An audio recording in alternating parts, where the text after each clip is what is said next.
day 7, even though we just did day 4, because the Utah Legislature counts the weekends. What the hell is happening day 7? Bright and early, first thing in the morning, the first thing they did was vote on SB 134, pack 'em and stack 'em. This is the bill that expands the Supreme Court so that they can pack it. They voted on it off the Senate floor. There were 8 senators voted in opposition to this. All of the Democrats, 1 forward party member, and 1 Republican. So it immediately moved to the House side, where they then immediately assigned it to a committee. Skip it. Fast track. We think this might be heard on Friday based on the committee that it's in, because they put it in business and labor, even though that doesn't make any sense whatsoever. They could reassign this at any point, and they could reassign it to the Judiciary Committee, which does meet on Wednesday. This could be heard on Wednesday or on Friday, but call your House members. Call the members of the House Business and Labor Committee. Call anyone. Call your mom. Call your dog. In HB 209, separate but equal ballots. This is the bill that creates the bifurcated ballot for non-citizens not voting in elections, which they have never done. This passed the House floor this morning and moves over to the Senate side. SB 65, trust us, will fund the schools, got assigned to a committee. SB 138, 1OS to rule them all, the bill that makes Android the state operating system. I don't know why we're talking about this, but we are. Also got assigned to a committee. Can't wait. We have some new bills for you, but before we do that, more importantly, I got my nails done and I didn't realize why this color was so familiar to me. Mine spoke to you. It spoke to me. Look at the color match on that.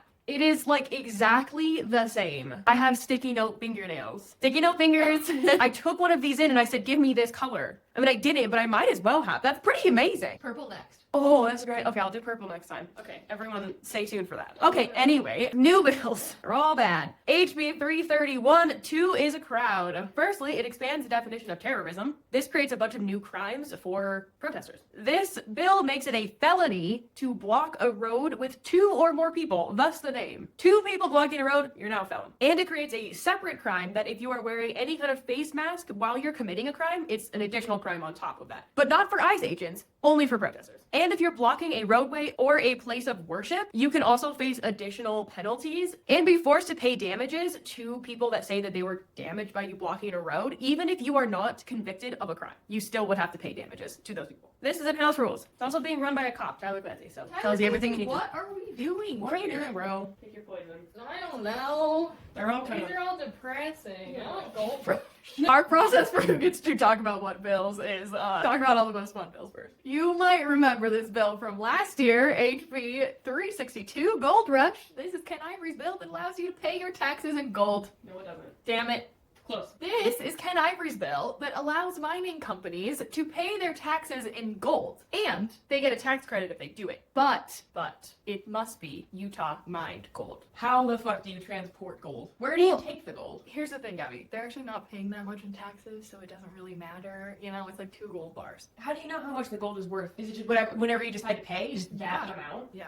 Okay. House rules. It's a lot more fun to talk about house rules when we're talking about like flip cup rules in college. You know, that was less fun to talk about house rules. Next, we're going to talk about 2 bills that have to do with gender affirming care, and they are both being heard in committee tomorrow. Keep in mind that gender affirming care in Utah does not apply to all of the senators and representatives that have gotten hair plugs or lip filler. So keep that in mind.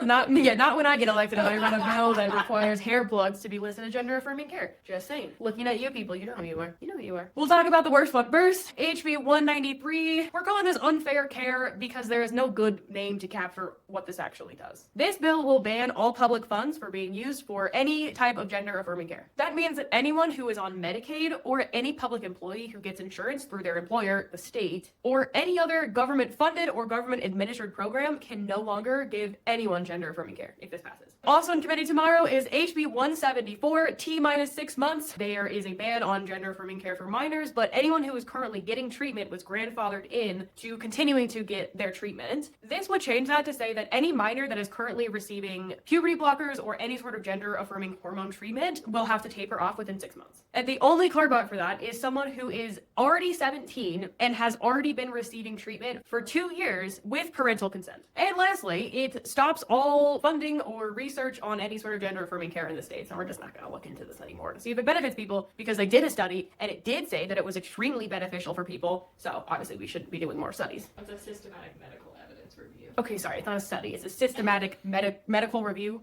A systematic medical evidence review. Whatever. We're not doing evidence reviews anymore. In committee tomorrow. It's going to be a horrendous committee. Because we have not had enough voting bills this year. HB 311, measure twice, vote once. So this is another bill that tightens voter ID and signature verification rules. It narrows which documents you can use to verify your identity when you're voting or registering to vote or curing your ballot. There are things in this bill that are actually good. Like one of the things is that it cleans up the last 4 digits thing that they added last year that requires you to have the last 4 digits of your ID when you vote. And then it created all of this drama this year because some of the clerks tried to put it on the ballot and then process for verifying them was all messed up. This cleans up that process so that it relies more on the signature than it does on the last 4 digits of the ID. But it also just makes it harder to vote and more voting ID requirements, which we don't like. More on that later. House rules. And lastly, we have SB 194, the Purge election year. Please don't send us a cease and desist, people of the Purge. This requires a statewide audit of every single registered voter to verify that there is documented proof of their citizenship, or they will get kicked off of the voter rolls. They're doing a lot of stuff that has to do with proof of citizenship or anything. This creates a lot of additional problems for naturalized citizens who may not have proof of their documentation in the system connected to their voter registration. And it also can cause problems for people who became citizens a really long time ago and don't have their documentation easily accessible. And once again, this puts the burden on the voter to fix it in order to get a ballot. This is insane rules. Multiple of the trans bills are going to be in committee, and also BYOB is going to be in tomorrow's Health and Human Services committee meeting. I should have some good updates for you, or bad updates. Probably mostly bad. Cool. See you tomorrow.